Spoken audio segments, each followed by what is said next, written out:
Assalamualaikum warahmatullahi wabarakatuh. Di sini kami berdua telah berada di Nagari Pandai Sike, Kecamatan 10 Koto, Kabupaten Tanah Datar. Di sini kami akan membuat tugas akhir PKK, yaitu observasi wirausaha. Wirausaha yang kami ambil adalah bertemakan wirausaha Songket Pandai Sike. Sebelum itu, perkenalkan, nama saya Fadila Putra Yuri dari kelas 11 TKJ 1. Perkenalkan, nama saya Fatimah Rotul Jannah dari kelas 11 TKJ 1. Silahkan menonton video yang telah kami buat sampai akhir. Rang Minang tasabui namonyo batampe di mabarado. Rang Minang tasabui namonyo batam.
Assalamualaikum warahmatullahi wabarakatuh. Baiklah, di sini kami telah berada di rumah pemilik perusahaan Songket Pandai Sike. Baiklah, dengan ibu siapa, Bu?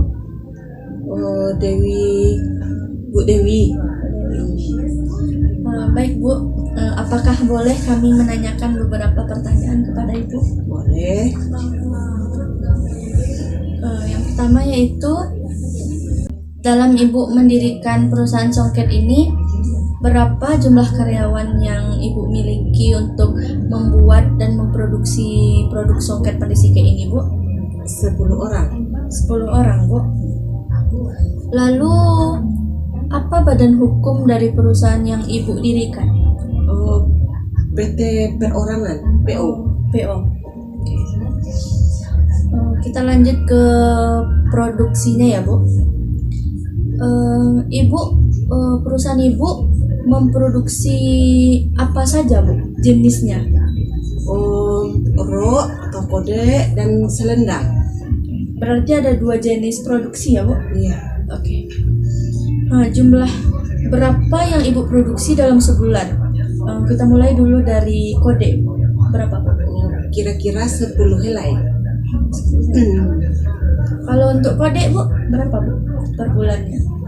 Kalau untuk kode 10 helai, kalau untuk selendangnya bisa 20 helai.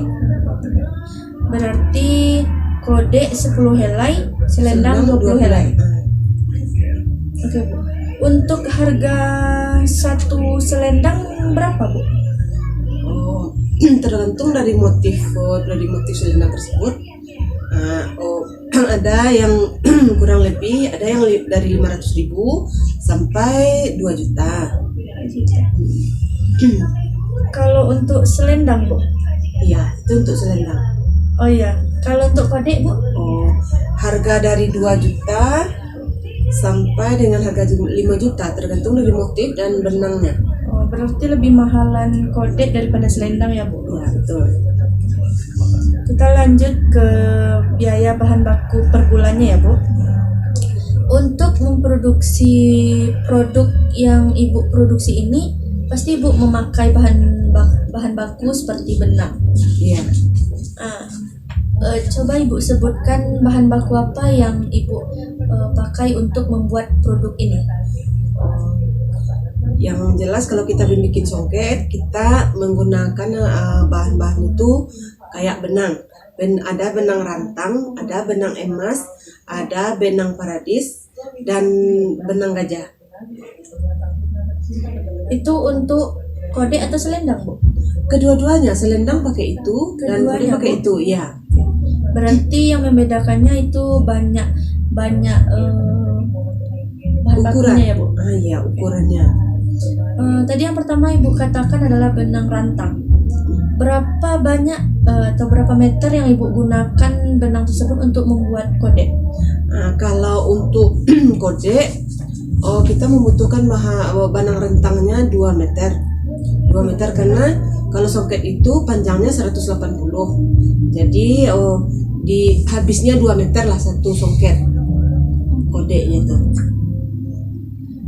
Untuk harga satuan benang rantangnya berapa Bu? 1 meternya? 1 meternya 100.000. 100.000 Bu. Kita lanjut ke bahan baku yang kedua tadi Bu, yaitu benang emas. Berapa banyak yang Ibu gunakan untuk membuat kodek atau selendang? Kita menggunakan benang emas kurang lebih 2 gulung. 2 gulung. Ya. Itu kodek dan selendang sama-sama 2 gulung Bu? Ya.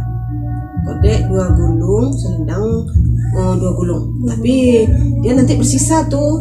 Nggak habis. Ada sisanya Bu? Ya, ada sisanya. Untuk harga satuan benang emasnya berapa Bu per gulung? Per gulungnya kalau benang emas tergantung mereknya ya Bu. Ya nak, ya Bu lupa. Ada yang 30.000. Ada yang kalau yang mahalnya ada yang 300.000. Yang Ibu gunakan itu, yang biasa Ibu gunakan itu yang berapa Bu? Yang 75 sepak, isi sepak itu ada 5 gulung. Lanjut Bu ke bahan baku yang ketiga, yaitu benang paradis. Itu berapa jumlah yang Ibu gunakan untuk membuat kodek dan selendang? Apakah berbeda atau sama? Kalau untuk kodek 2 gulung.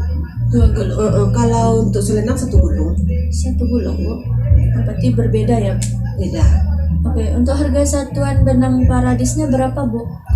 Kalau paradis 1 gulungnya itu 16.000. 16.000.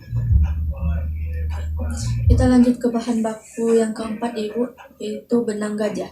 Berapa banyak yang Ibu gunakan benang gajah untuk memproduksi songket dan kodek? Kalau untuk benang gajah 1 gulung bisa untuk 1 songket, 1 kodek tuh, dan selendang 1. Berarti untuk kodek 1 gulung benang gajah Bu. Iya. Untuk selendang? Untuk selendang seperempat dari segulung itulah. Seperempat dari 1 gulung. Iya. Oke. Harga satuan dari benang gajah Bu, 1 gulungnya berapa? Sekarang dikira-kirakan 45.000 sampai 50.000 lah. Di sekitaran 50.000 ya Bu. Iya. Contohnya perlu contoh dah. Boleh Ibu ambilkan contohnya dulu ya. A few moments later. Baik Bu, coba Ibu jelaskan yang mana benang paradis, yang mana benang emas, yang mana benang rentang. Oke, yang kalau yang ini benang emas ini namanya. Ini benang emas. Nanti ada proses penggulungan ke turing-turing yang kecilnya. Ini benang emas. Kalau yang paradis ini, Paradis ini Bu. ya, nanti kita satukan dengan benang gajah yang mengkilat warnanya. Kita satukan ini. Berarti ini sebagai pembuat motifnya ya Bu. Iya, tuh. Kalau yang benang rantangnya coba situ, itu boleh itu benang rantangnya. Nanti akan kami spill saja di video. Boleh. Oke, kita lanjut Bu. Kita lanjut ke biaya tenaga kerja per bulan ya Bu. Ya. Ibu tadi mempunyai 10 karyawan. Apakah 10 karyawan itu mempunyai jabatan masing-masingnya? Oh, kalau untuk pembikinan songket, semuanya sama. Karena dia pengrajin songket, membuat songket. Oh, berarti nggak punya jabatan. Enggak. Bisa Ibu sebutkan berapa karyawan pria Ibu dan berapa karyawan wanita Ibu? Kalau karyawan wanita 4 orang, 4 orang. pria 2 orang, tambah karyawan untuk selendang 4 orang, wanita dan prianya enggak ada, cuma 2 orang. Berarti 6 karyawan untuk membuat kode dan 4 orang karyawan untuk membuat selendang. Iya. Oke, mantap. Untuk gaji per orangnya itu berapa Bu? Apakah berbeda gaji songket dan kode atau sama saja? Oh, beda. Kalau dia songket, Ya. yang bawahan songket di bawah ini, Ya. oh itu tergantung siapnya. Kalau satu helai songket tuh 500-an. 500. Kalau untuk selendang satu helainya tuh 300-an. Oke, 300. Berarti berbeda ya Bu? Beda. Mungkin karena kode lebih susah pembuatannya Bu? Oh, lebih besar, bukannya susah, tapi lebih besar daripada selendang ukurannya. Sekarang pemakaian biaya overhead pabrik Bu.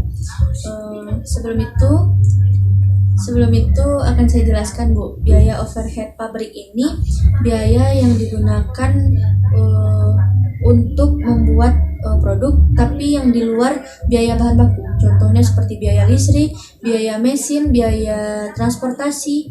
Apakah Ibu memberikan biaya tersebut terhadap karyawan Ibu yang 10 tadi? Oh, gini, kami perusahaan songket bukan perusahaan songket, cuma dia ini kerajinan rumahan. Dia bawa bahannya dari rumah kita, nanti dibawanya ke rumah masing-masing. Jadi kita tidak mengeluarkan untuk biaya listrik, biaya yang Nanda sebut tadi itu. Oh, berarti ditanggung per masing-masing karyawan. Betul. Berarti listriknya mereka yang tanggung sendiri. Iya. Jadi tidak pakai biaya overhead. Berarti enggak lah ya, kalau dia pribadi dibawa ke rumahnya masing-masing. Jadi tanggungan karyawan itulah. Lanjut.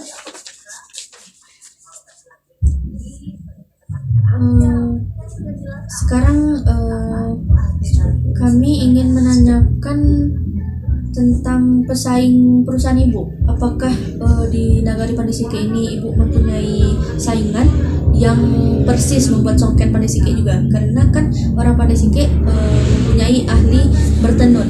Apakah Ibu mempunyai pesaing? Tentu di setiap usaha pasti ada pesaing.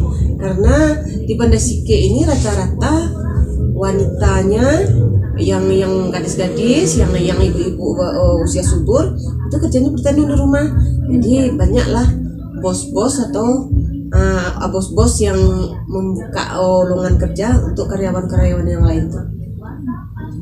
Bisa Ibu jelaskan nama perusahaan pesaing Ibu itu apa nama perusahaan? Oh, di perusahaannya sama-sama PT perorangan.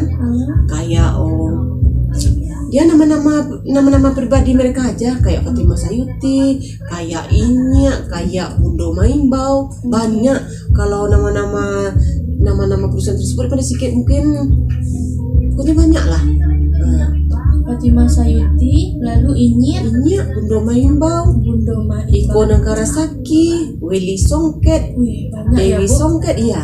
Berarti pesaing Ibu cukup lumayan banyak ya Bu. Iya. Oke, sekarang kami mau menanyakan tentang strategi pemasaran perusahaan Ibu. Yang pertama yaitu segmentasi. Saya jelaskan dahulu.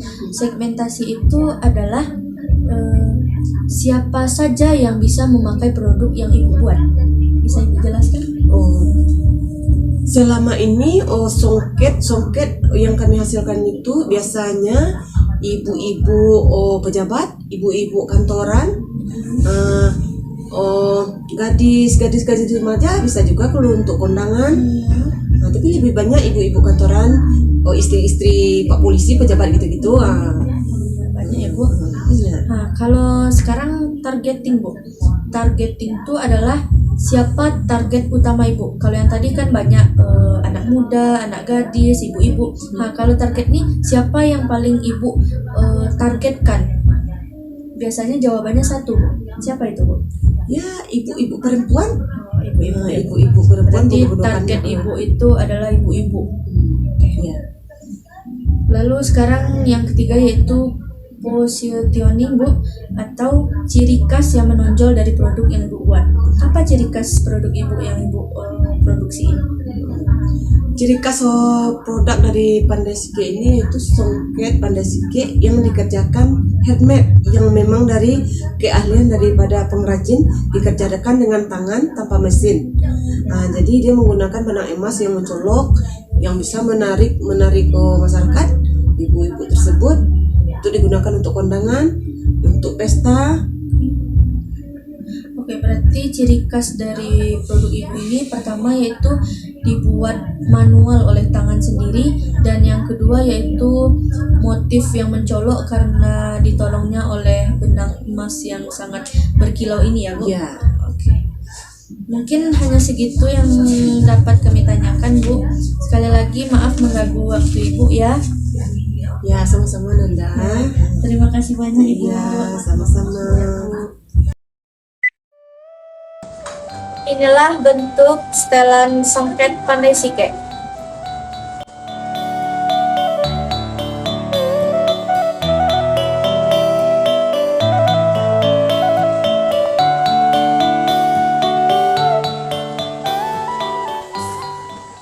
Demikian video observasi yang telah kami buat dalam beberapa hari ini. Semoga kami mendapat nilai terbaik di dalam kelas. Dan jika ada kesalahan di dalam video yang telah kami buat ini, mohon dimaafkan sebesar-besarnya, karena yang sempurna hanyalah milik Allah. Sekian, terima kasih. Assalamualaikum warahmatullahi wabarakatuh.